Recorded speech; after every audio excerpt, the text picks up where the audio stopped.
Somewhere at the edge of known space, a ship is falling. Not fast, not dramatically, just the slow, inevitable descent of something that has traveled too far, on too little groaning, through the upper atmosphere of a planet it was never meant to reach, toward a city so clean and ordered, it looks like a place that has never once made a mistake. The market below is alive. Thousands of voices, 1,000 transactions. The ordinary, beautiful noise of a civilization that has decided it knows what it is. Then something changes.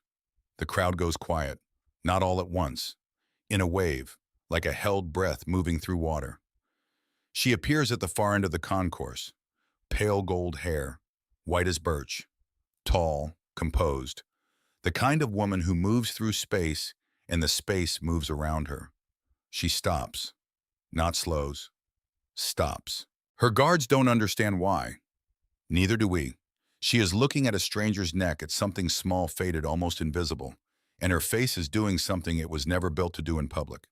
She takes one step forward, then another, and whatever was about to happen to this man's ordinary afternoon ends. Part 1, the wrong stop. The ship made a sound like a dying suggestion. Not an explosion, not a warning siren, just a low, tired groan from somewhere deep in the engine housing, the kind of sound that meant, "This is not a request and you will be landing now and I don't care where." Rael Voss had been flying long enough to know the difference between a mechanical complaint and a mechanical ultimatum.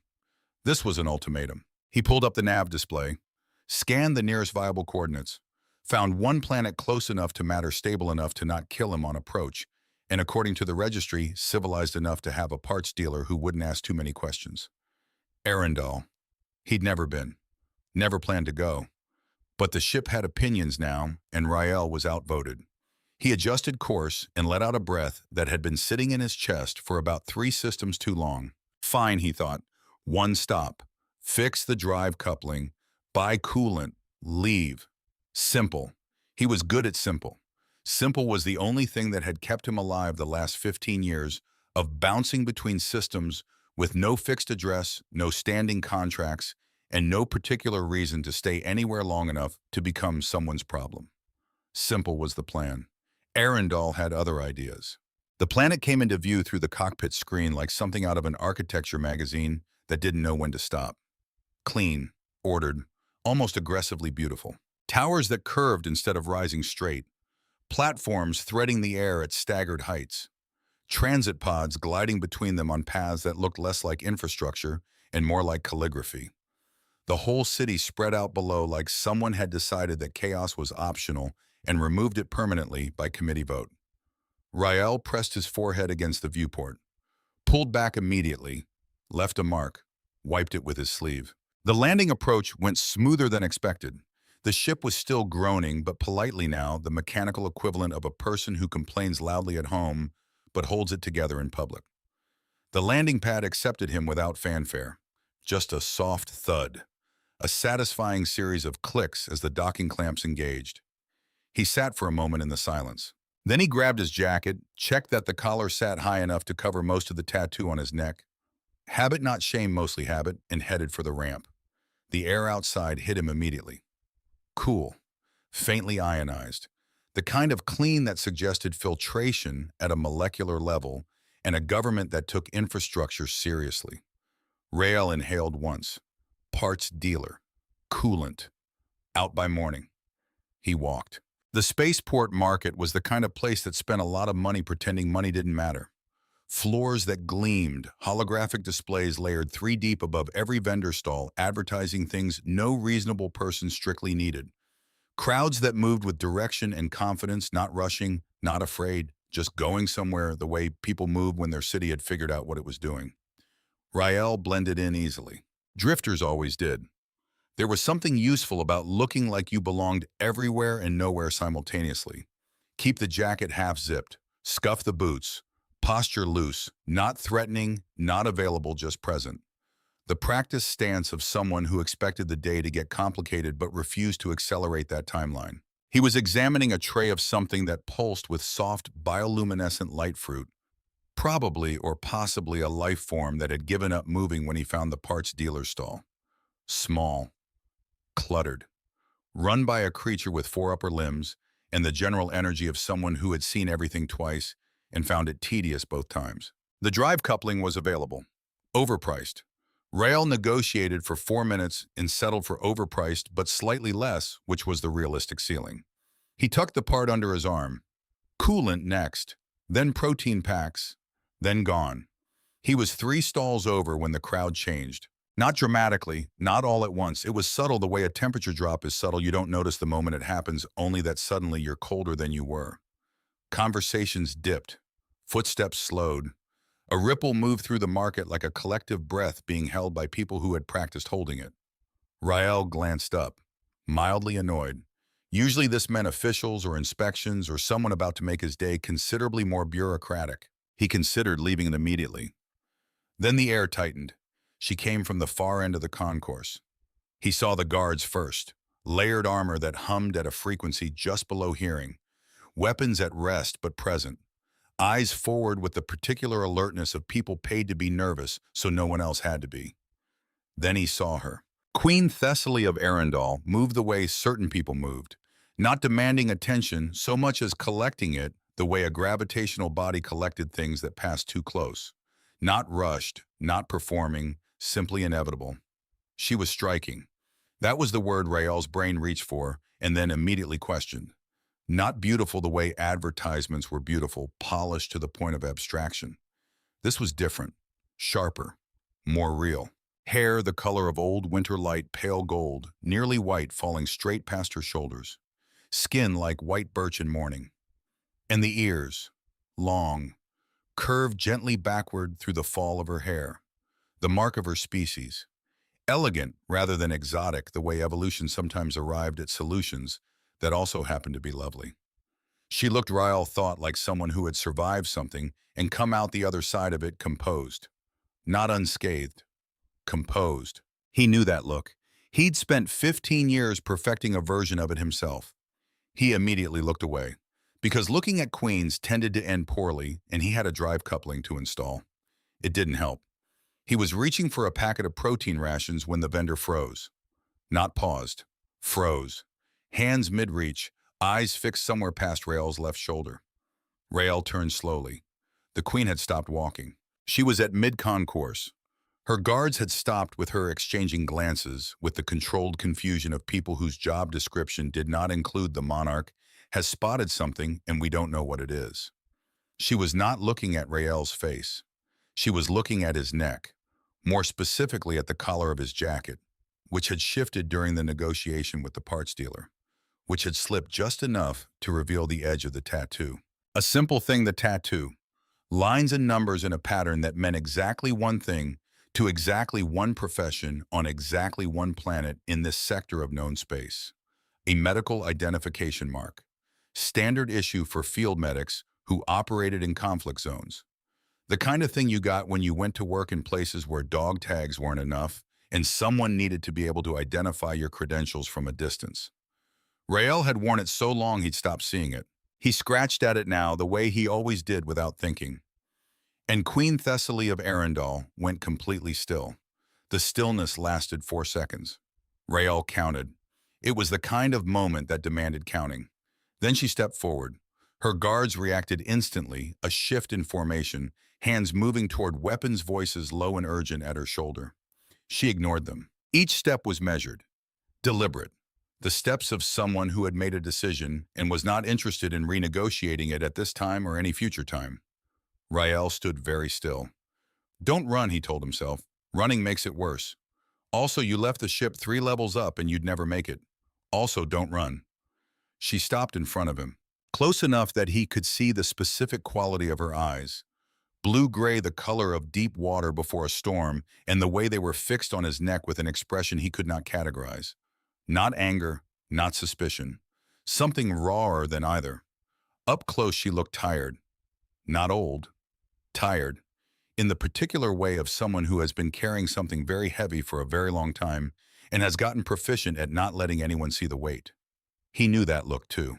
Her guards had formed a perimeter around them both, which was probably the most awkward social geometry Rael had experienced in recent memory. For a moment, no one said anything. Then she said, I know that, Mark.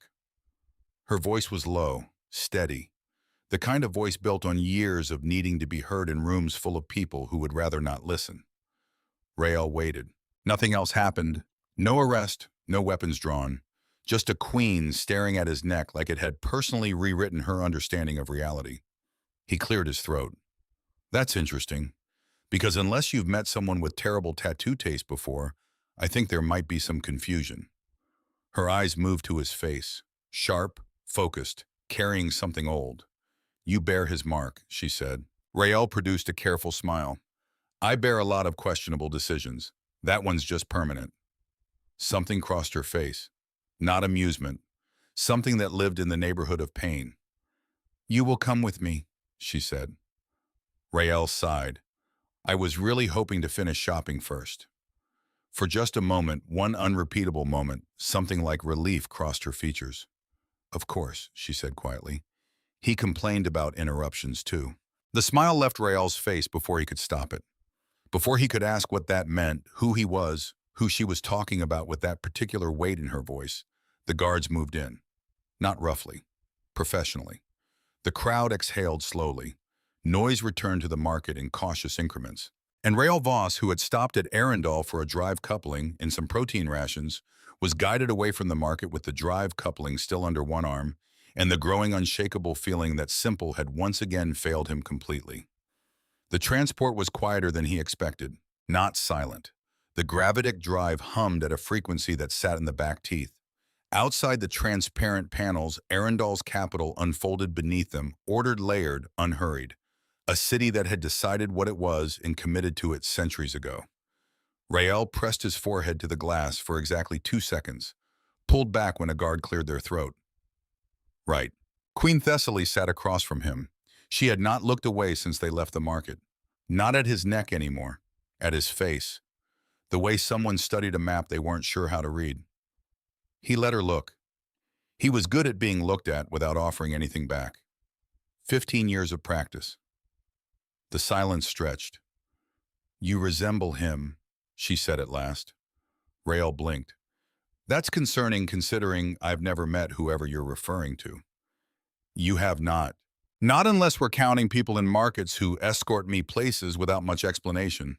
He gestured vaguely at the guards. In which case, new record today. Her eyes narrowed. Not anger. Focus. The kind that preceded actual questions. You do not know who bore that mark before you. It's a family mark, Rael said, carefully, the word family coming out slightly harder than he intended, like pressing on a bruise to check if it still hurt. It did. From my father, he was a medic, field service, long-range assignments. He stopped, edited, started again. He left when I was 9, didn't leave much behind. The transport glided around a long curve. The palace came into view ahead, vast and pale against the sky rising from the city, like something that had grown rather than been built. Thessaly watched him. He left something, she said quietly. He left you. Rael looked at the floor. Generous reading, he said. She didn't respond to that, but something in her shoulders changed, a fraction of tension released, as if she'd been bracing for something and found it slightly less sharp than expected. They rode the rest of the way in silence. Rael watched the palace approach and thought about 9-year-olds who wait by doors. He stopped thinking about it after a moment. He was very good at stopping. The palace did not feel like a place built for comfort. It felt curated, every surface considered, every proportion intentional. The kind of space where centuries of rulers had made decisions about what mattered and removed everything that didn't. Rael walked through corridors that curved in ways his spatial reasoning wanted to argue with. The floors responded to footsteps with soft light, acknowledging presence, confirming existence, providing illumination that felt slightly judgmental. He lifted one foot. The light followed. At least the floor knows I'm real, he muttered. A servant appeared at his elbow with the unnerving precision of someone who had been waiting exactly there. She bowed to the queen, paused when she saw Rael, reassessed, clearly running through protocols and finding none that covered human drifter jacket, with a stained mild expression of existential concern. He gave her a polite nod, the universal gesture of someone who did not belong but wished to avoid offending anyone with scheduling authority. Thessaly led him through the curving corridors without looking back to check that he was following. He was. He was also cataloging exits by habit, not because he planned to use them, but because 15 years of uncertain stops in uncertain places had made it a reflex. He couldn't turn off even in architecturally impressive palaces on planets he'd never meant to visit. They entered a room that was smaller than he expected. Warmer, not a throne room, not an audience chamber. A retreat. The walls were etched with star charts, not decorative, not symbolic real ones. Current ones. The kind you kept when space wasn't just metaphor, but actual lived reality.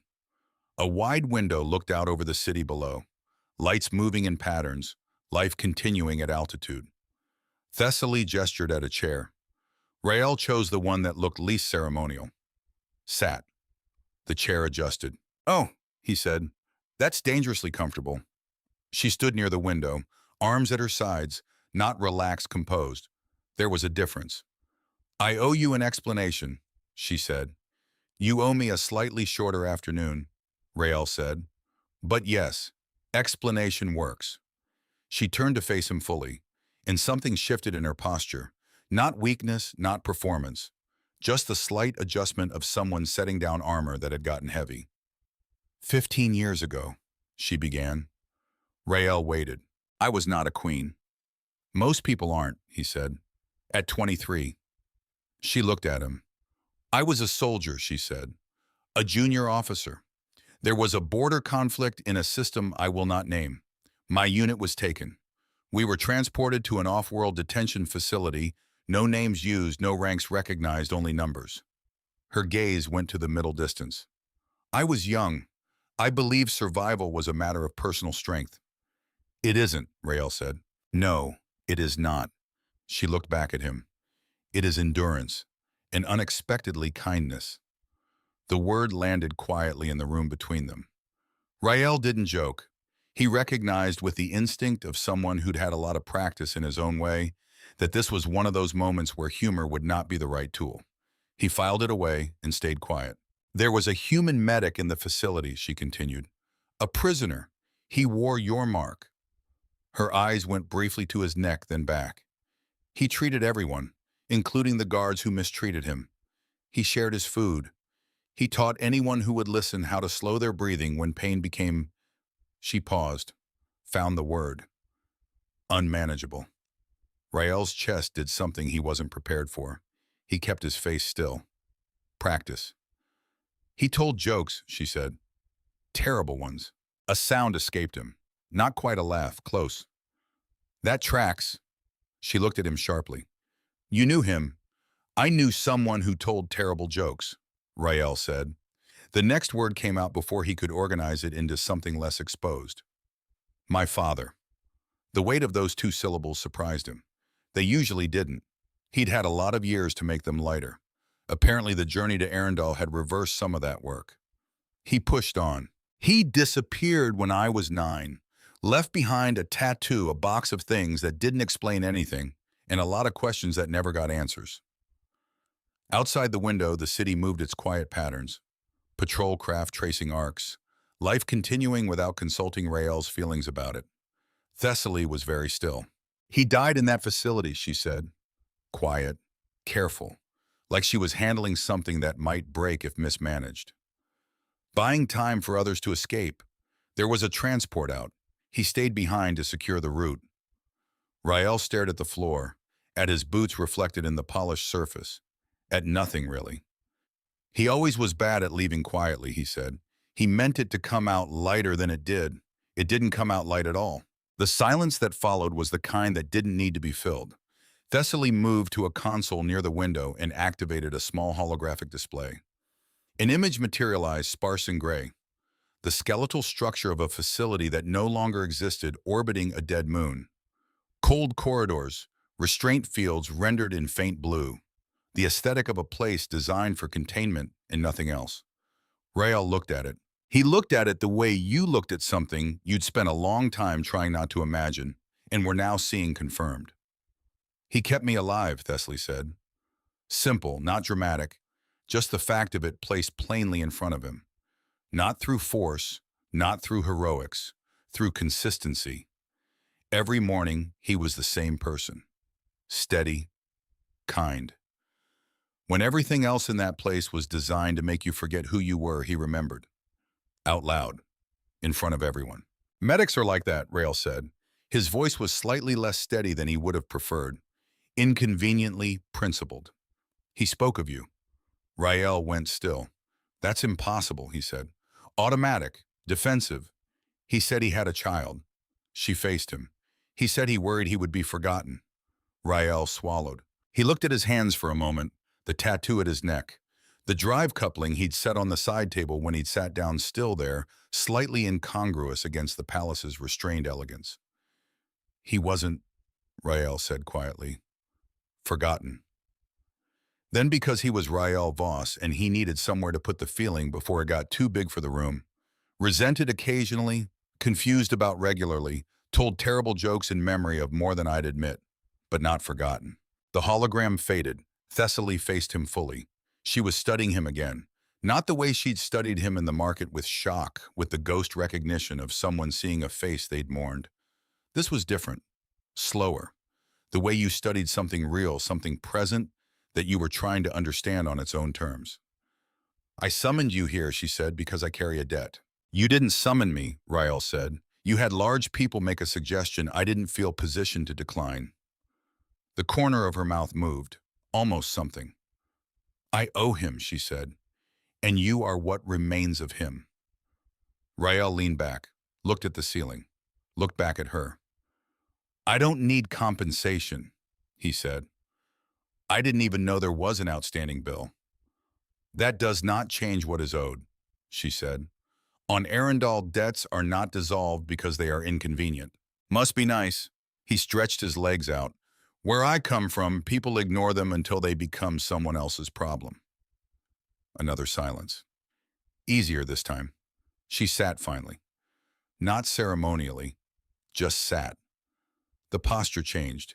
Slightly less queen, slightly more person. You joke at the edge of everything, she said. Cheaper than therapy, Rael replied, and more portable. He did the same, she said, not fond exactly, but close. In the worst moments, he made them slightly less sharp. Not smaller, just less sharp.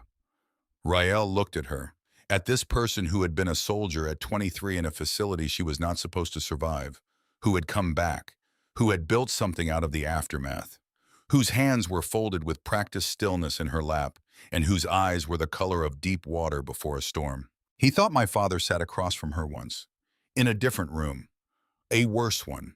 He thought she's still here because he stayed. He thought I never knew he could do something like that.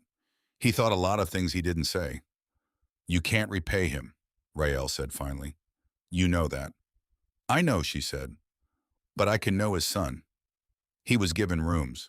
Better rooms than he'd slept in since he calculated a particularly lucrative cargo run 4 years ago, when he'd briefly had disposable income and spent most of it immediately on the room. The ceiling was adaptive, the lighting was warm. A window overlooked the city from a height that made all the ordered patterns below look like something someone had drawn slowly and carefully with the full intention of getting it right. Rael sat on the edge of the bed, set the drive coupling on the nightstand, looked at it. Parts dealer. Coolant. Leave by morning, he'd said. He'd had a plan. He reached up and touched the tattoo on the side of his neck. Traced the lines he knew by feel better than by sight. He'd stopped being able to see them clearly in mirrors years ago, which was probably metaphorical, and he chose not to examine that. His father's mark, his father's number. His father's credential worn on a dead man's son's neck for 33 years, neither of them knowing what it had already meant to someone else. He lay back on the bed, stared at the ceiling. The ceiling showed him a slow-moving star field, which he had not requested, but which he had to admit was a reasonably thoughtful response to being a person who'd spent most of his adult life moving between them. He thought about a 9-year-old standing at a door.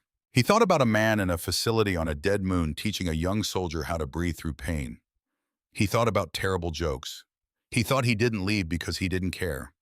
He thought he left because of something larger than he stopped. He wasn't ready to finish that sentence. Not yet. Not tonight in this palace, in this city, on this planet he'd never meant to land on. But, and this was new, this was genuinely new, he didn't push the thought away either. He let it sit there, unfinished, waiting. Outside Arundel arranged itself in its careful geometry of light and order. Below, people moved through a city that had been shaped by someone's idea of what was possible.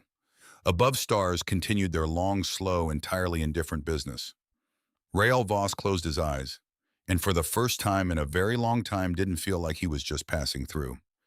He woke to soft light. The ceiling had decided dawn should be gradual and emotionally supportive, which Rael found slightly presumptuous but couldn't fully object to. He lay there for a moment, stared at the drive coupling on the nightstand. Thought I should fix the ship today. Thought I should buy coolant. Thought I should... A chime sounded at the door. Soft, discreet, the kind of sound that asked rather than announced. He sat up, rubbed his face, oriented himself to the fact that he was in a palace, on Arendal, because his ship had made an ultimatum and the queen of the planet had seen his tattoo in a marketplace. Right, he said to no one. That happened. The door parted. A servant, the same one from yesterday, still working through her protocol confusion regarding him, stood in the corridor. And behind her, not needing introduction and not waiting for one Queen Thessaly. Today she wore simpler garments, still unmistakably regal. There was something in how she occupied space that didn't simplify regardless of what she put on, but less armored, more present. The long ears angled slightly back in the way he was already beginning to read as caution. Not hostility, caution. The difference mattered. I hope I am not intruding, she said. Rael looked at her, at the drive coupling, at her. If this is an arrest, he said, I'd like to request coffee first. The corner of her mouth moved. More than yesterday. You are not under arrest. That significantly improves my morning. He gestured at the room. Come in then. The ceiling gave me a whole personalized sunrise. It'd be a shame not to share it. She stepped inside, dismissed the servant with a glance. The door sealed, and the room became slightly smaller, in the way rooms did when the space between two people shifted from formal distance to something less categorizable. She moved to the window. He stayed on the bed's edge, elbows on knees, watching her watch the city. The council is aware of your presence, she said. Excellent, Rael said. I love being a topic. They are concerned. She kept her gaze on the city. Your presence here creates questions. About what? About what you represent. She turned. You are the son of a man who saved a future queen. That carries weight whether you intend it to or not. Rael looked at his hands. I came to buy a drive coupling, he said. I represent nothing. I'm barely representing myself on a good day. That is not how it will be read. Then how will it be read? She was quiet for a moment. The city moved below. Ordered, certain. Some will see a symbol, she said. Some will see a vulnerability. Some will see a debt being paid publicly, which they will interpret as weakness. And what do you see? She looked at him directly. Someone who doesn't know yet what he's walked into, she said, and who deserves to know before it becomes relevant. Rael held her gaze. Outside, a formation of patrol craft glided past in perfect formation, silent from this height, purposeful. He thought about the way she'd stood in the market, the moment of stillness, the guards confused around her, the expression on her face when she'd seen the mark on his neck, not recognition exactly. Something older than recognition. He said, tell me the rest. She studied him. The rest, she said carefully, is more complicated. I've got time, Rael said. Then actually, I've got a ship with a faulty drive coupling and a vague sense that my schedule is no longer mine. So, same thing. She sat down. Not the chair across from him, the one beside the window, close enough to be in the same conversation, far enough to maintain something. And she began to talk. She talked for a long time. Not about the facility this time, about afterward, about the years between surviving and becoming, the return to Arendal, the political landscape she'd come back to, the work of rebuilding not just herself, but the credibility of a planet that had made decisions during that conflict it would need decades to reckon with. Rael listened. He was a good listener, another useful drifter skill. When you pass through a lot of places you got practiced at, giving people the space to say what they needed to say without filling it with yourself. But this was different from listening to port gossip or cargo broker complaints. This was different because every few sentences, something in what she said connected to something in what he knew or hadn't known, the enormous territory of what he hadn't known about Dorian Voss. He used to say, she said at one point, that most problems could be survived if you had enough curiosity left to want to see what came next. Rael had to look at the floor for a moment, because he'd heard that, not in those words, but in the shape of them. In a version of that idea compressed into the 2 or 3 things his father had said to him before he left that Rael had carried without knowing he was carrying anything. He thought he told her things he was still telling me years apart. He thought, we both got different pages of the same letter. He didn't say that, but he thought it. When she finally stopped talking, the city outside had moved from early morning into something more fully itself. Busier, brighter, going about its day with no particular interest in the conversations happening in palace windows above it. Rael leaned back.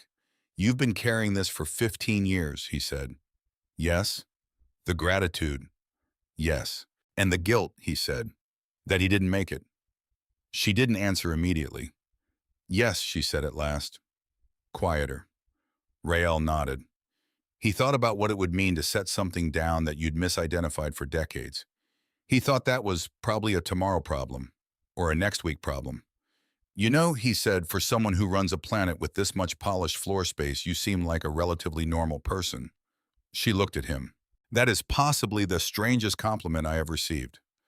I'm told my delivery needs work. He stood, stretched, picked up the drive coupling. I'm going to fix my ship today. You are leaving. I'm fixing my ship. Those aren't the same thing. He headed for the door, stopped, turned back. And for what it's worth, he did know that you made it. He paused. Let that sit. He must have known. People like that, the ones who stay behind on purpose, they don't do it without believing it'll mean something. He knew. Her expression shifted, something opening in it. He didn't wait for her to respond. He turned and walked out into the curved corridor with its thoughtful floor lighting, into the vast ordered house of a planet that had not expected him and wasn't entirely sure what to do with him yet. Behind him, Arundel's queen sat by her window, and perhaps for the first time in 15 years, the weight she was carrying felt slightly different. Not lighter, just less wrong. He fixed the ship. It took 4 hours of vocabulary expansion and mechanical profanity, and a calibration tool borrowed from a palace maintenance worker who had simply handed it over without asking questions, possibly because Rael's expression had conveyed, I am a man on the edge of a technical crisis, and I will be civil, but barely. The drive coupling seated correctly on the third attempt. He stood in the engine bay, hands dark with grease, and felt the drive hum back to life under his palms. Steady, even, reliable. Good, he thought. I could leave now. He stood there a moment longer. The city stretched beyond the landing platform's edge, ordered and lit and going about its considerable business. He thought about a woman who had sat with a dead man's memory for 15 years, who had become a queen in the meantime, who had walked across a crowded marketplace toward a stranger because she'd seen a mark she recognized and had apparently decided in the space of a single breath that some things mattered more than protocol. He thought my father would have done the same thing. He thought, God help me, I might be more like him than I knew. He wiped his hands on a cloth that didn't help, put his jacket back on, adjusted the collar, and walked back into the palace. Not because he'd been summoned, not because he owed anyone anything, because somewhere in the day's strange unfolding simple had become something else entirely, something with more dimension, more history, more of that particular inconvenient weight that accumulated when you started learning the actual shape of things you'd carried wrong for 30 years. The drive could wait. The coolant could wait. He had time. For the first time in a long time, he had something worth staying for long enough to find out. The floor lit up under his feet. He almost thanked it. Part 2. Learning a Stranger. By the third day, Rael had learned 4 things about palace life. 1. The walls listened. Not literally, probably not literally, but information moved through this building the way heat moved through metal, invisibly efficiently and faster than seemed physically reasonable. He'd mentioned offhand to a maintenance worker that he preferred his morning drink without sweetener. By the next morning, it arrived exactly that way. No one asked, no one confirmed. It simply happened. The palace knew things. Two, the food was aggressively good, not in a showy way, in a quiet, considered way that made Rael suspicious of his own enjoyment. He was used to protein packs and whatever was cheapest at whatever port he'd stopped at. This was something else entirely. Every meal arrived timed perfectly, portioned thoughtfully, and tasting like someone had actually thought about the experience of eating it. He didn't trust it. He ate everything anyway. 3, everyone was watching him. Not obviously. No one stared. No one followed at visible distance. But he felt it, the quality of attention in a room when he walked through it. The slight adjustment of posture from servants, the particular careful neutrality of guards when they passed him in corridors, the way conversations paused at a frequency just above natural. He was being observed and assessed and categorized. He was used to this. Drifters got this in most ports. The difference here was the scale of it. This wasn't one suspicious cargo broker sizing him up. This was an entire institution trying to figure out what he was. 4 Thessaly came to find him. Every morning, not announced, not formal, just present, at the window, at the door. Once memorably sitting on a low bench in the corridor outside his rooms, as if she'd been there for a while and hadn't particularly minded. He'd opened his door and nearly walked into her. She'd looked up, perfectly composed, like sitting in palace corridors at early morning was an entirely expected activity. "Good morning," she'd said. He'd looked at her, at the corridor, at her. "How long have you been there?" "Not long." "That's not a specific answer." "No," she'd agreed. And somehow that had been the beginning of an hour-long conversation about nothing that mattered and everything that did, about the nature of planetary governance and its tendency to make people forget what actual people needed, about the specific loneliness of being in charge of things, about bad jokes, about his father, always eventually about his father. On the 4th morning, she didn't come. Rael noticed at a time he wasn't proud of noticing. Early, before the ceiling had finished its slow performance of gradual dawn. He told himself he wasn't waiting. He made the drink the palace had learned he preferred, sat by the window, watched the city arrange itself into its daily patterns, told himself again. Then a different knock came. Not the soft chime he'd gotten used to, a harder sound. Official. He opened the door to a council aide, young, precise, carrying a data tablet with the energy of someone who had rehearsed what they were about to say. "Lord Voss," the aide began. "Not a lord," Rael said. A pause, recalibration. "Mr. Voss, Commander Draven requests an audience." Rael considered that. Commander Draven. He'd heard the name twice in 3 days. Once from a servant's conversation he wasn't supposed to overhear. Once from Thessaly herself, mentioned briefly and moved past quickly, the kind of quick that meant she'd noticed she was about to say more and had decided not to. The kind of quick that meant something. "Does Commander Draven explain what he wants?" Rael asked. "He extends a courtesy meeting," the aide said carefully, "as a senior member of the advisory council, to welcome you." Welcome you. The way the aide said it had about the same warmth as a legal document. "Sure," Rael said. "Tell him I'll be there." Commander Draven was 60-something, possibly more. The kind of age that didn't happen by accident. It had been constructed layer by layer, decision by decision, across a long career of making choices in rooms where the stakes were always too high and the time was never enough. He was tall, still, the kind of stillness that came from decades of discipline rather than natural calm. He received Rael in a small council anteroom. No audience, no formality, just 2 chairs, a low table, and the specific atmosphere of a conversation that had been planned to look unplanned. "Mr. Voss," he gestured at the opposite chair. "Please." Rael sat, kept his posture easy, unhurried. Draven looked at him for a moment, assessing. "Then you are not what I expected." "I get that a lot," Rael said, "usually followed by something interesting." "You've been here 4 days." "I have. Her Majesty has given you considerable access." "She's been generous," Rael agreed. "Careful. You understand," Draven said, "that your presence here is complicated." "People keep saying that," Rael said.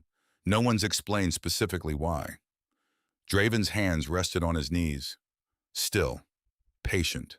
Arundel has spent 12 years building relationships with neighboring systems that were damaged during the conflict period. What the Queen carries about your father is real. I don't question its sincerity. A pause. But sentiment displayed publicly can be read as weakness by people who look for vulnerabilities. And I'm the sentiment, Rael said. You are the visible evidence of a debt the Queen feels, which in the wrong hands becomes leverage. Rael looked at him. At the stillness, the patience, the absolutely calibrated expression of a man who had been in rooms like this one for a very long time. You're not welcoming me, Rael said. Draven didn't blink. I am advising you. Right, Rael leaned back. What's the advice? Consider whether your presence here serves anyone. A pause that lasted exactly long enough. Including yourself. The room was quiet. Outside, somewhere in the palace's deeper corridors, something mechanical hummed steadily. Reliable. Indifferent. Rael looked at Draven. He thought this man is not wrong exactly. He thought this man is also not telling me everything. He thought these two things can both be true. I'll consider it, Rael said, and he smiled pleasantly and meant absolutely none of it. He found Thessaly in the archive. Not by plan, by following a palace servant who was delivering something in that direction and then continuing past the delivery point because the architecture curved that way, and he was curious, and the palace had excellent corridor acoustics. The archive was vast, cool, lined with data stacks that held records going back. He glanced at a date marker, 300 years. The kind of institutional memory that made individual human lives feel very small and very brief. Thessaly stood at a reading station in the middle of it. Alone. No aides, no guards within visible range. Just her and a holographic display showing documents he couldn't read from the doorway. She heard him come in. Didn't look up. You spoke with Draven. Not a question. How did you? The aide who collected you was assigned to his office. She turned a document over. He moves quickly when he's concerned. Rael crossed the room, stopped at a respectful distance from her station. He thinks I should leave, Rael said. He thinks many things should happen differently than they are happening. She finally looked up. He is occasionally right. Only occasionally. He is a man who has governed by careful calculation for 30 years. She turned back to the display. Calculation is useful. It is not everything. Rael watched her for a moment. Watched the way she moved through the documents, efficient, practiced but with a quality of concentration that wasn't just professional. Personal, like she was looking for something specific. What are you reading, he asked. She paused, a pause too long to be nothing. Records, she said. Records of what? Another pause. And in that pause, in the specific texture of it, Rael felt something shift. The way a room changed pressure before weather arrived. Small, definite. Old records, she said, from 15 years ago. He stepped closer, not close enough to intrude, close enough to see.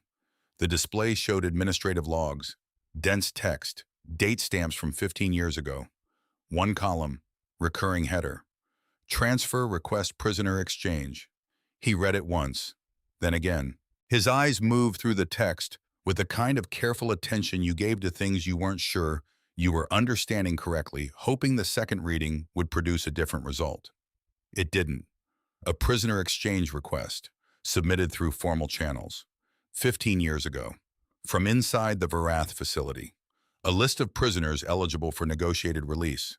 Medics listed separately flagged under a humanitarian provision. At the bottom of the first page, a name. D.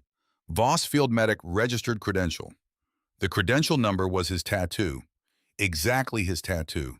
Character by character. Rael stood very still. He filed a request, he said. Thessaly said nothing. Rael stopped. Started again. He was trying to get out. Yes. The word was very quiet. And this is, he looked at the next page, the response column. A single notation stamped in the formal script of Arundel's administrative authority. Request reviewed. Denied strategic assessment. Conflict period authority. And below it, a signatory. 2 lines. A title. Commander D. Draven, Strategic Advisory Conflict period authority. Rael read it 3 times. He turned around. He walked to the end of the archive aisle. He stood there with his back to the reading station for a moment. His hands were doing the thing they'd done in the transport 4 days ago. The slight tremor he couldn't fully control. The one that showed up when something landed too close to the place he'd spent 30 years fortifying. He tried, he thought. He filed a request. He went through the proper channels. He did everything you were supposed to do. He tried to come home. The thought arrived whole and complete and with full force. He tried to come home and someone said no. He came back to the reading station. He didn't trust his voice completely, but he used it anyway. "When did you find this?" he asked. "This morning," Thessaly said. She hadn't moved. Her hands were flat on the edge of the station. "I have been reviewing records since you arrived. I wanted to understand fully what happened, what I knew, what I had not looked at." "You didn't know about this?" "No." Clear, direct. "I knew a request had been made by someone in the facility. I did not know who. The records from that period were difficult to access. Some were sealed. I have clearance now that I did not have before." Rael looked at the name on the denial, at the title, at the date. He thought Draven told me this morning to consider leaving. He thought this morning, after I'd been here 4 days, after Thessaly had been pulling old records. He thought he knew I might find this, or she might, and he moved first. "Does he know you've seen this?" Rael asked. "Not yet." "He will." "Yes." She looked at the document. "He will." Quiet. The archive hummed around them. 300 years of institutional memory filed and stacked and accessible to the right person with the right clearance asking the right questions. "Thessaly," Rael said. She looked at him. Was denying this request, was that a defensible decision?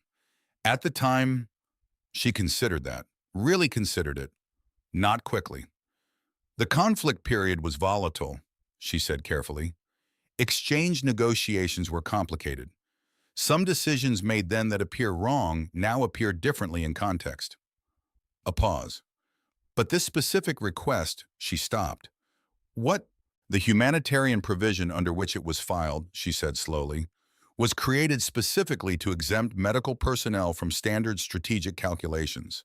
Medics, non-combatants.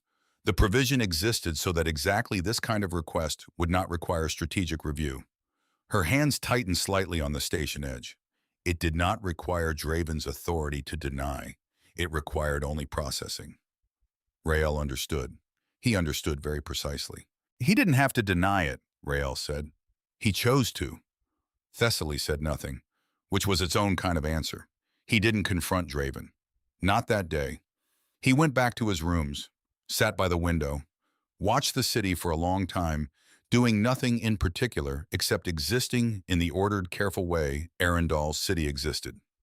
He thought about 33 years of a particular story he left. He didn't come back. He chose something else over us that he had carried as fact. He thought about what it meant when the story turned out to have a page he hadn't been given. His father had not simply stayed. His father had tried to leave, had asked, had gone through proper channels and waited for an answer that came back as no stamped with a bureaucrat's signature. And then what stayed in that facility? Kept treating people, kept sharing food, kept telling terrible jokes to a young alien soldier learning to breathe through pain, kept being the same person. Even after the answer was no, most people would have. He stopped. He didn't know what most people would have done. He didn't know what he would have done. He knew what Dorian Voss had done. He'd stayed the same, all the way to the end. Rael pressed his palm flat against the window glass, felt the cool surface, the faint vibration of the city's systems beneath it. He thought, "I spent 33 years angry at the wrong story." He thought, "How do you grieve something you weren't even grieving correctly?" He thought, "I don't know. I genuinely don't know." He stayed at the window for a long time. Draven came to him that evening. No aide this time. Just the man himself appearing at Rael's door with the bearing of someone who had made a decision about how this conversation would go and was not interested in alternative framings. Rael opened the door, looked at him. "You found it," Draven said. Not a question, not an accusation, just acknowledgement. "Come in," Rael said.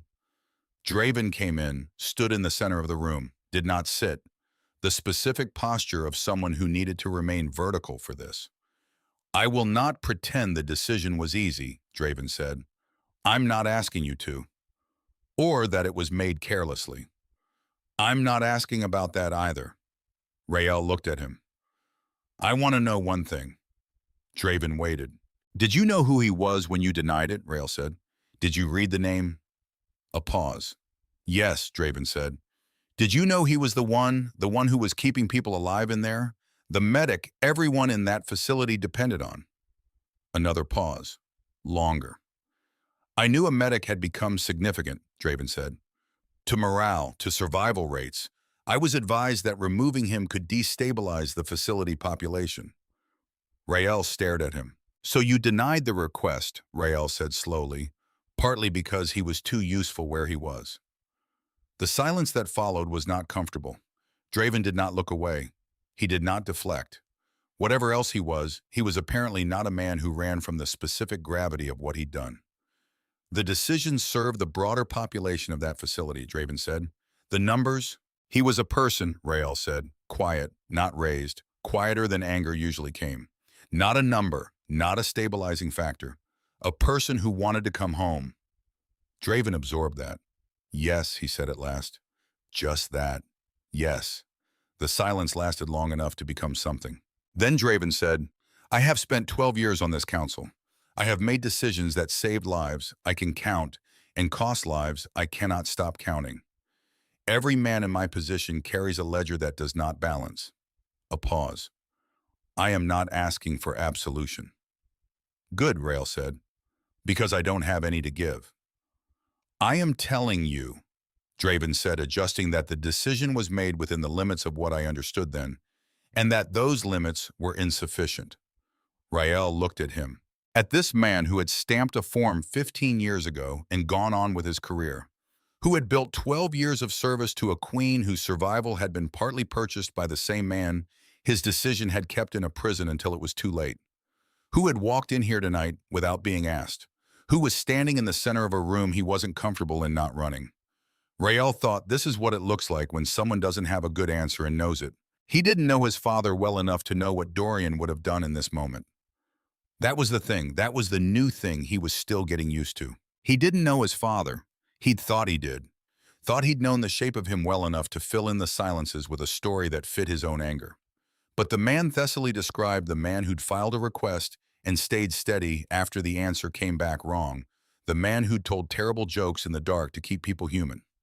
That man was a stranger. A stranger Rael was only now beginning to actually meet.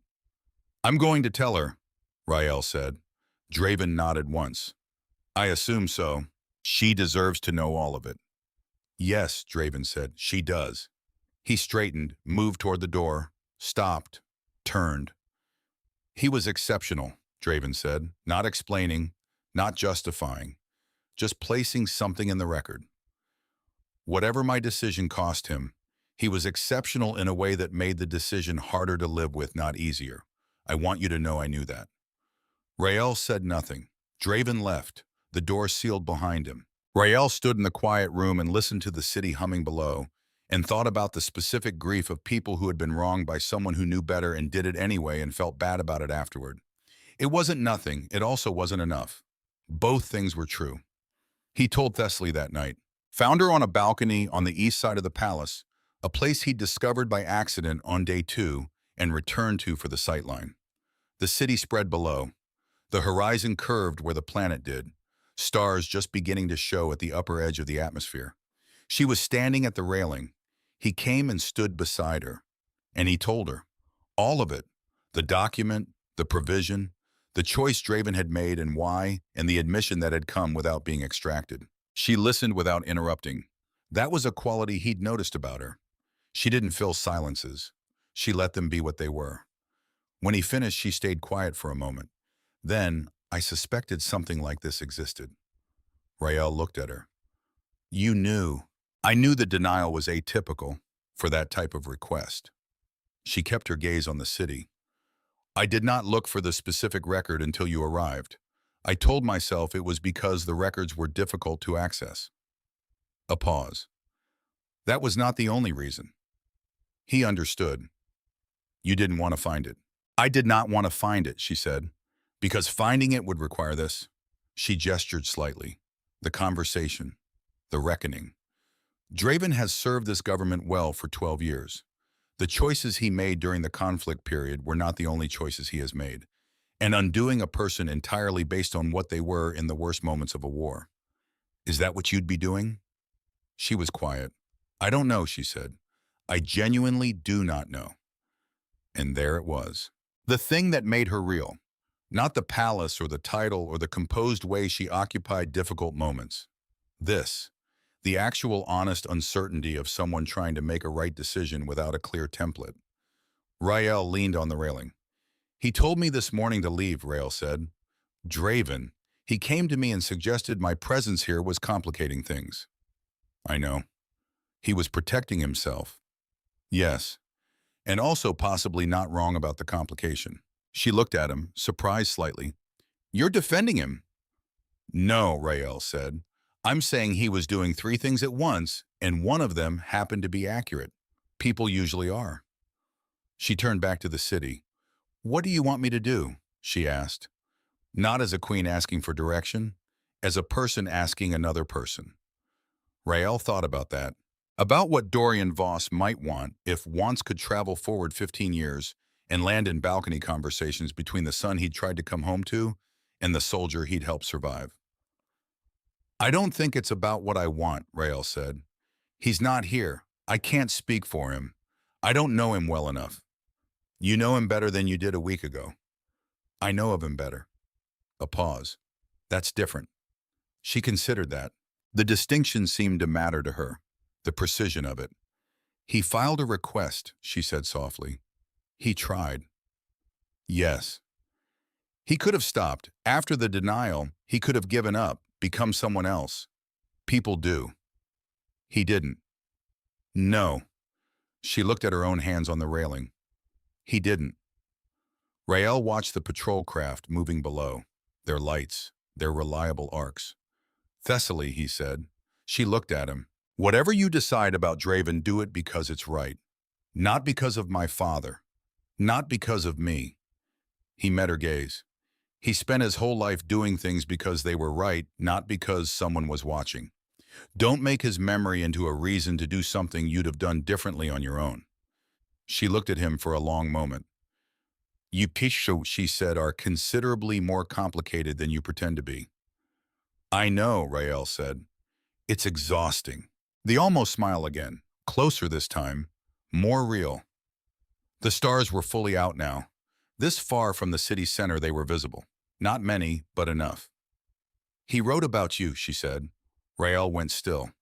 You mentioned, not what I told you before, specifically.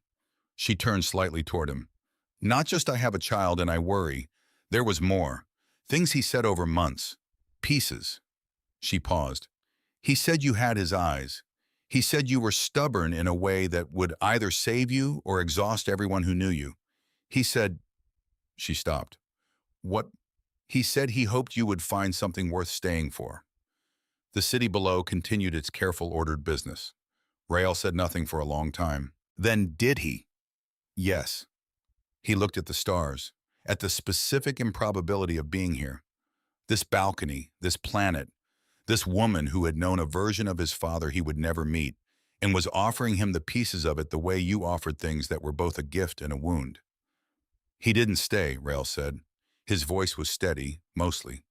For me, he left. He tried to come back. I know that now. A pause.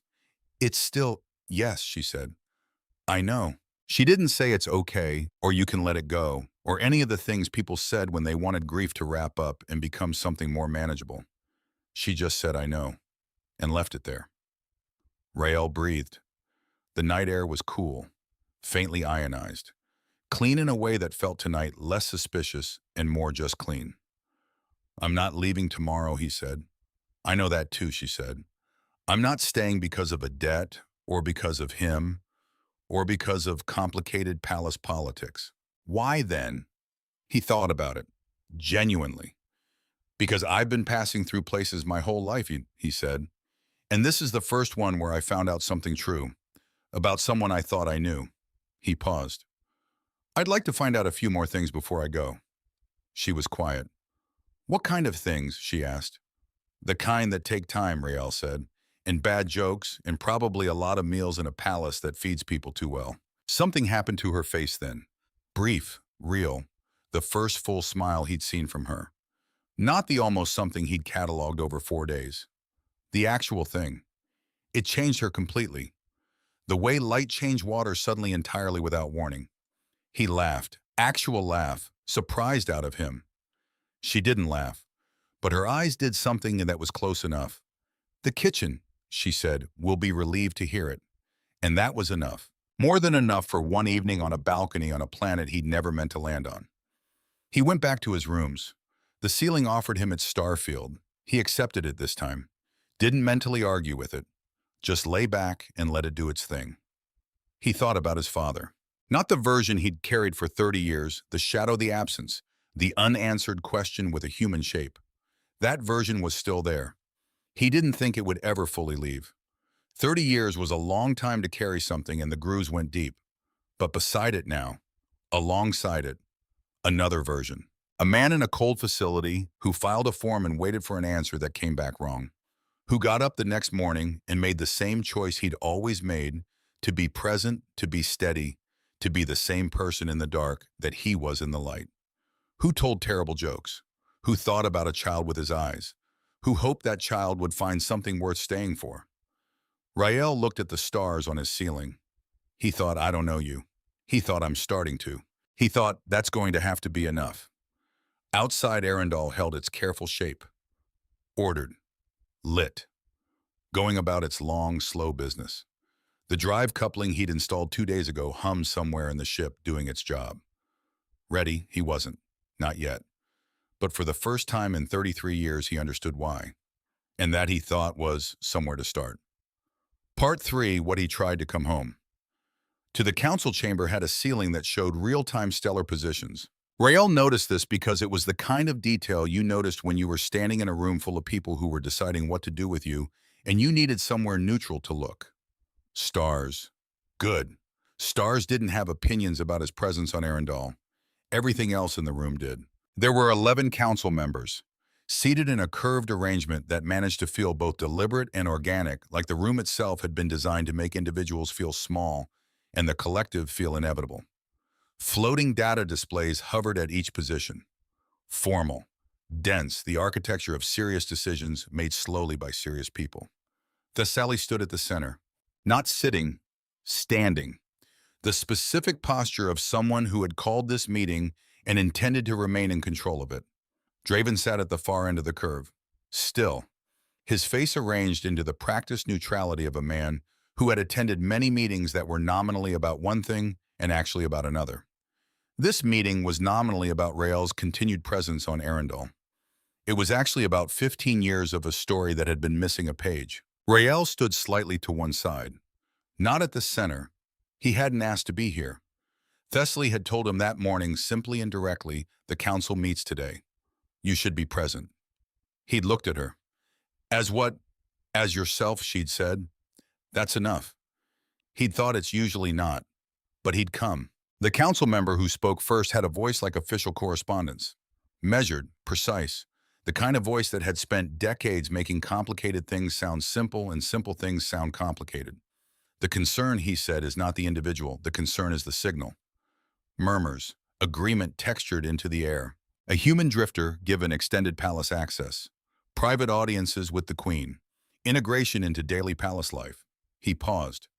This will be observed by allied systems, by systems that are not allied. The interpretation will not be what we intend.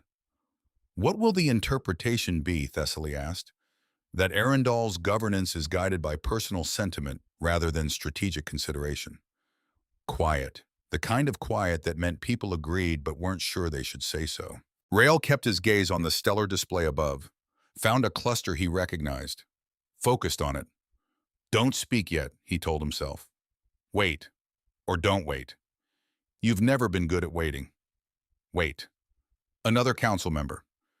There is also the question of precedent.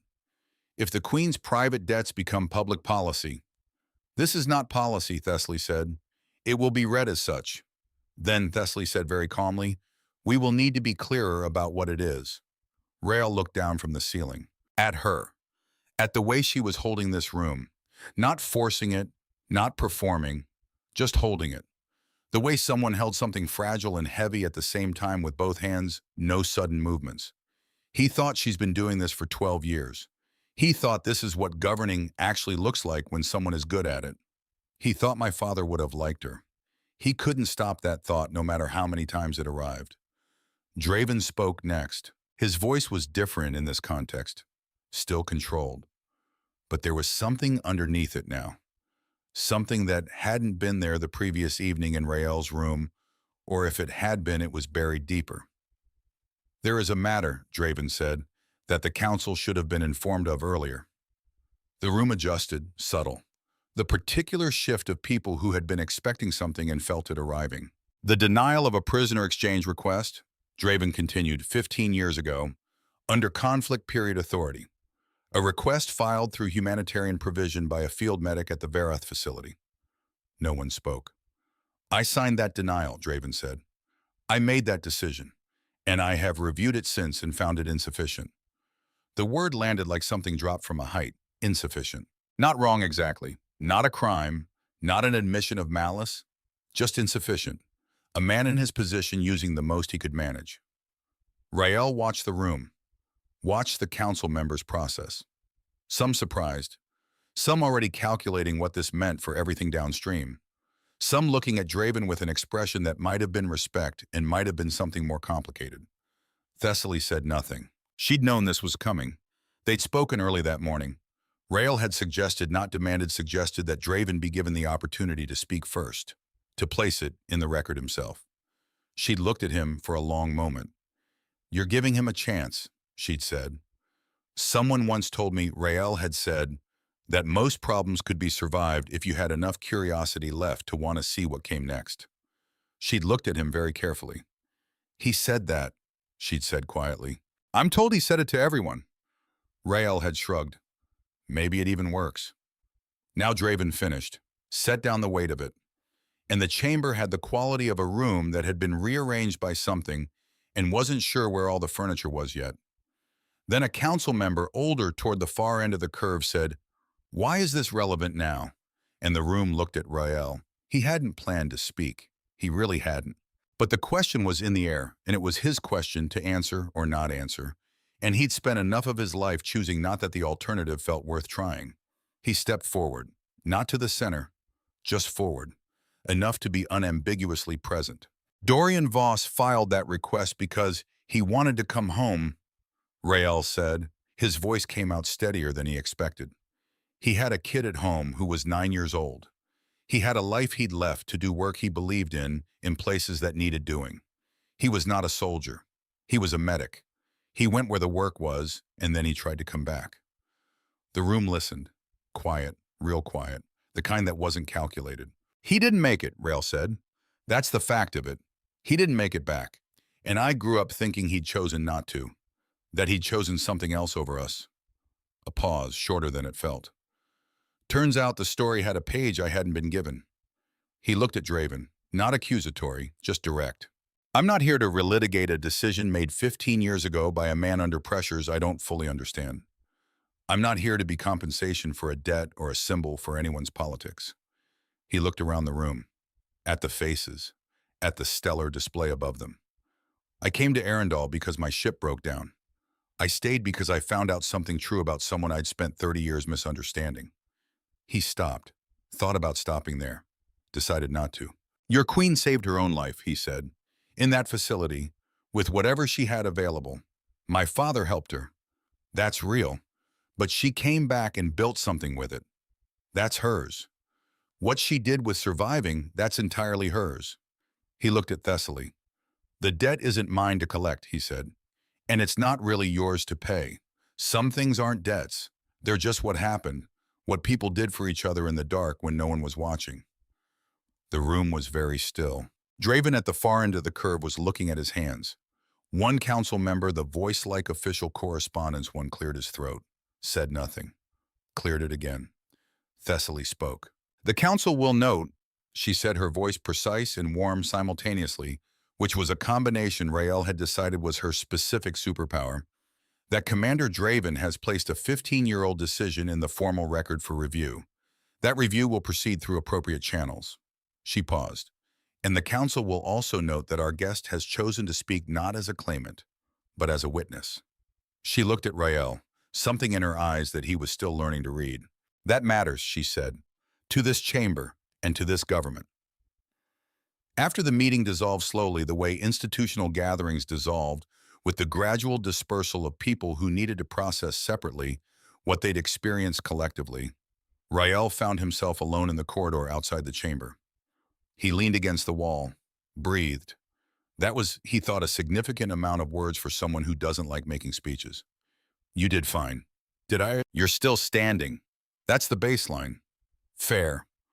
A door opened beside him. Not the main chamber doors, a smaller one he hadn't noticed. And Thessaly came through it and stood in the corridor beside him with the quiet efficiency of someone who had been in enough meetings to know exactly which exit moved fastest. Well, Rael said. Well, she said. How bad was that? It was not bad. You're being diplomatic. I am always diplomatic, she said. It was genuinely not bad. He looked at her. She looked at him. The corridor was empty. The palace hummed its steady hum. Draven, he said. Will be reviewed, she said. Fairly, with full context, as should have happened earlier. You suspected something, Rael said, not accusing, observing. For 12 years. I suspected, she said carefully, that the conflict period decisions were not all clean, and I chose to govern with what I had rather than excavate what I didn't want to find. She met his gaze directly. That was a failure of a different kind. He nodded, not agreement exactly, recognition. We're all carrying files we haven't opened yet, Rael said. She looked at him. That is either very wise or a very good excuse for avoidance. Can it be both? The almost smile. Closer every time. He went to the archive that afternoon. Alone. The archivist let him in with the slightly bewildered courtesy Rael had come to recognize as Arundel's default setting, for we're not sure of the protocol, but we're committed to being gracious about it. He sat at the reading station, pulled up everything he could find. Not about the denial, not about Draven, not about the conflict period or the facility at Verath, or the records that had been sealed and unsealed and reviewed. About Dorian Voss. There wasn't much. Field medics in humanitarian service didn't generate a lot of archival material. But there were fragments, a service record from the organization he'd worked with, a citation, not an award, just a notation from a field supervisor who'd written in the specific, terse language of operational reports, exceptional sustained performance under adverse conditions. Recommend commendation pending operational review. The review never happened. The operational period ended. The commendation stayed pending forever. There was a photograph, single image, taken at some kind of organizational gathering, a conference or a deployment briefing, or something similarly institutional. 20 or 30 people arranged with the careful informality of group photos where no one quite knows where to put their hands. Rael found his father immediately. Third from the left, standing, slightly taller than the people beside him. The same eyes Rael saw in mirrors, the specific shape of them, the slight downward tilt at the outer corners, that made people who didn't know him think he was sad when he was just existing. He was laughing in the photo, at something off camera, turned slightly toward whoever had said whatever had made him laugh. Open, unguarded. The laugh of someone who had not yet learned to edit his own expressions in public. Rael stared at the photograph for a long time. He thought, there you are. He thought, there you actually are. He thought you looked like someone who tells terrible jokes. He thought you looked like someone I could have known. He looked at the laugh, at the eyes, at the hands mid-gesture explaining something to someone beside him, and thought about those same hands distributing rations in a cold facility to people who needed them more. Teaching someone to breathe through pain, filing a form through proper channels, and waiting for an answer that came back wrong and getting up the next morning anyway. He thought you were a stranger who happened to be my father. He thought, I'm just starting to meet you. He thought, I'm sorry it took this long. He closed the image, sat with that for a moment, then opened it again. Because some things you needed to look at twice before they were real. Thessaly found him there at hour 3. She didn't ask what he was reading. She sat across from him at the wide reading station and looked at the image on the display and was quiet in the way she was quiet when she meant for quiet to say something. "He looks like you," she said at last. "Everyone keeps saying that because it is true." "The eyes," Rael said, "and the way you hold yourself when you think no one is paying attention," she said, "slightly more open than when you know they are." He looked at her. "You've been paying attention." "Yes," she said simply, not embarrassed, not performing, just honest. He looked back at the photograph. "Do you have anything else?" he asked. "From then, from Varath, anything he said, anything you remember." She thought. And then she did something he hadn't expected. She talked. Not in the careful, managed way she'd talked in the palace rooms. Not with the composed distance of someone protecting themselves from the weight of memory. She talked like someone who had been holding things in storage for 15 years and had finally found somewhere safe to put them down. She told him about mornings, the specific quality of mornings in that facility, how light came in wrong at wrong angles in a way that made time feel unreliable. How Dorian had started the practice of saying out loud every morning what day it was. Not because anyone would remember, because hearing someone say it made time feel real again. She told him about a joke that had been so poorly constructed that a guard had involuntarily laughed, and then looked furious at himself for laughing, which had made everyone in the room laugh harder than the joke warranted, which had made the guard leave, which had briefly improved conditions by one small humane margin. She told him about the day she'd asked Dorian why he kept helping people who had nothing to give him back. And Dorian had looked at her with those downward tilted eyes and said, "Because the point was never what I get back. The point is what I want to be while I'm here." Rael sat with that sentence for a long time. "The point is what I want to be while I'm here." He turned it over, looked at it from different angles. He thought he knew he might not make it out. He thought he decided who he was going to be anyway. He thought 33 years, and I've been moving in the opposite direction, staying unattached, staying portable, deciding not to be anything in particular to anyone so that leaving would be clean. He thought that's one way to do it. He thought it's not the only way. That evening, Thessaly came to his rooms. She carried something. He saw it when the door opened, held in both hands carefully. An envelope. Old. The material had the particular quality of things that had been kept rather than forgotten. Protected, deliberately. She held it out to him. He looked at it. "What is this?" he asked. "He gave it to someone who was released," she said. "Before the end. A woman who had been held for a shorter period. She was released through a different channel, not the exchange request. A separate negotiation." She paused. "She kept it. For years. She found me 8 years ago when I was making a public visit to a memorial event. She brought it and said it had been meant for someone, and she hadn't known who, and she thought I would." Rael looked at the envelope. His name wasn't on it. There was nothing on it, just the envelope itself. Old. Kept. "She didn't know you existed," Thessaly said, "but she knew it was meant for someone who wasn't there." He took it, felt the weight of it, sat down. Thessaly moved to the window, turned her back not to be dismissive, to give him something. Privacy in a shared room. He opened the envelope. The handwriting was his father's. He knew it from the one box of things left behind a single card, a partial note old enough that the paper had gone soft at the edges. He'd looked at that handwriting enough times to know it the way you knew the face of someone you'd never spent enough time with. The letter was 3 pages. Not long by the measure of 3 pages.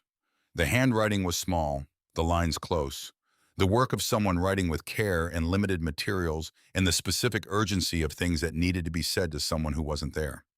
He read it. He read it twice. He would read it many more times in the years to come, in his ship, between systems in various rooms, on various planets at various ages, with various amounts of accumulated understanding. The letter would mean different things at different times. That was the nature of letters from people you're still learning. But the first time he read it and something happened in his chest that had no clean name. Something that lived in the space between grief and recognition, and something softer than either. Something that arrived quietly and stayed.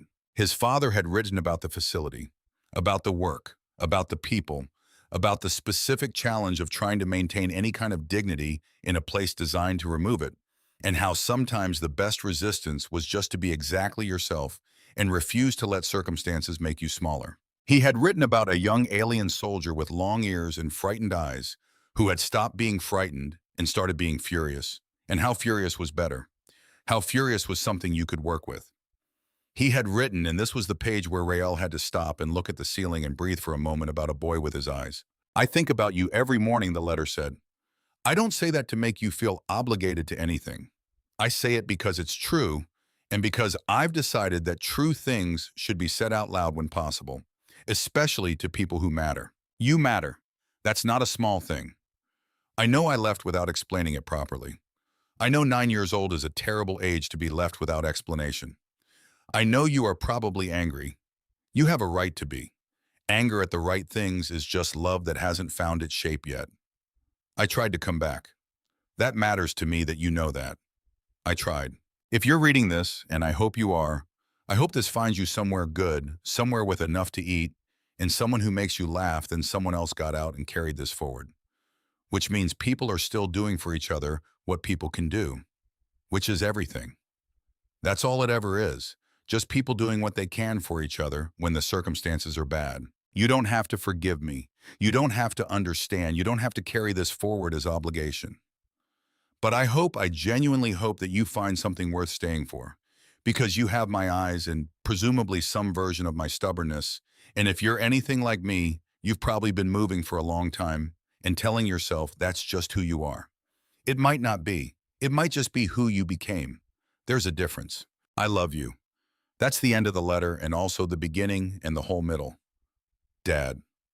Rael sat with the letter in his hands for a long time. The room was very quiet. The ceiling offered its starfield. He let it. At the window, Thessaly stood with her back to him, looking at the city. Patient, present, not hovering, not filling the space with anything it didn't need. He looked at the letter one more time, at the handwriting, at the specific formation of the letters, the way the Y curved, the way the DE reached slightly upward, the signature at the bottom. Dad, not Dorian, not Dr. Voss, not the name on the archived photograph, the name on the service record, the name on the exchange request form stamped, denied by a man who had called the decision insufficient and had not been wrong about that part. Just Dad. He folded the letter, put it back in the envelope, held it in both hands the way Thessaly had held it when she'd brought it to him. Then he said to the room, to the ceiling, to the starfield and the city and the planet he'd never meant to land on, "Okay. Just that, okay." Thessaly turned. She looked at him, at his face, at whatever was on it. She didn't look away from it, whatever it was. "He wrote about you," Rael said. "I know," she said. "I have read it." He looked up. "You read it." She, the woman who brought it to me, she opened it when she received it. Not out of disrespect. She needed to know who it was for. A pause. She gave me the letter when she couldn't find the person it was meant for. She wanted me to hold it until that person appeared. 8 years, Rael said. 8 years. You kept it for 8 years. Yes. He looked at her, at this woman who had kept a dead man's letter for 8 years, on the possibility that the person it was meant for might someday appear. Who had built a planet's worth of governance around the things she'd learned in a cold facility from a man who told terrible jokes and shared his food. He wrote that you stopped being frightened and became furious instead, Rael said, and that he thought furious was better. She was quiet for a moment. He said that third page. Something moved through her expression. Old. Real. He was right, she said. Fury was something I could use. A pause. I have been using it ever since. Toward better ends, I hope. From what I can see, Rael said yes.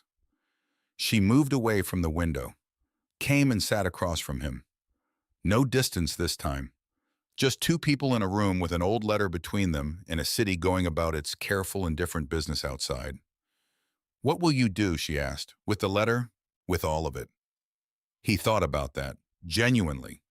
Not the deflection version, not the I'll figure it out he deployed in 1,000 port conversations when people asked questions he didn't want to sit with. The real version. I think, he said slowly, I'm going to learn to stop moving long enough to let things catch up to me. She looked at him. That sounds difficult, she said. Extremely, he said. I've been moving since I was 9. Stopping feels like a skill I'll have to actually learn. Skills can be learned, she said. According to my father, most problems can be survived if you have enough curiosity left to want to see what comes next. She looked at him. He looked at her. The city moved below them, the stars above, everything in between. Stay, she said. Not a command, not an official request. Just a word from one person to another. Not as a symbol, she added. Not as a debt settlement, not as his son. As you. I'm still figuring out who that is, Rael said. I know, she said. So am I. Figuring out who I am without the weight of what I've been carrying. A pause. Perhaps that is easier with company. He looked at her for a long moment, at the pale gold hair, the white birch skin, the long ears angled slightly back, caution he'd learned. Not hostility, never hostility. Just the particular posture of someone who had learned to be careful with the things they let themselves want. He understood that completely. All right, he said. All right, I'll stay for a while. He paused. I want it noted that I am terrible at formality, and I will not be in any portraits. And if your floor is going to keep following me around with that light, I'd like some advance warning. She breathed, not a sigh. Something more like relief, making a small, quiet exit through a door that had been closed for a long time. The floor, she said, is simply polite. It's judgmental, Rael said. Supportively judgmental. Those are not mutually exclusive. No, he agreed. They're really not. 2 weeks later, Rael Voss stood at the landing platform.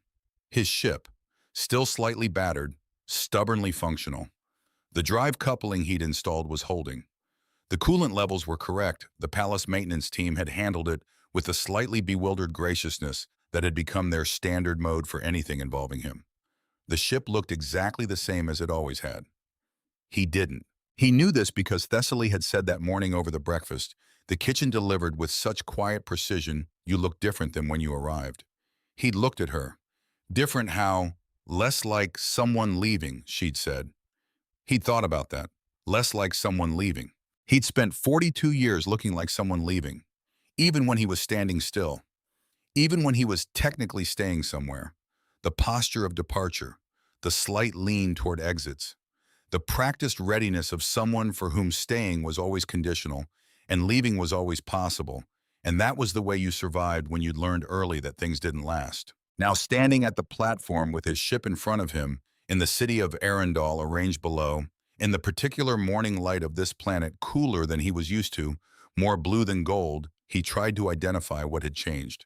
The letter was in his jacket, inner pocket.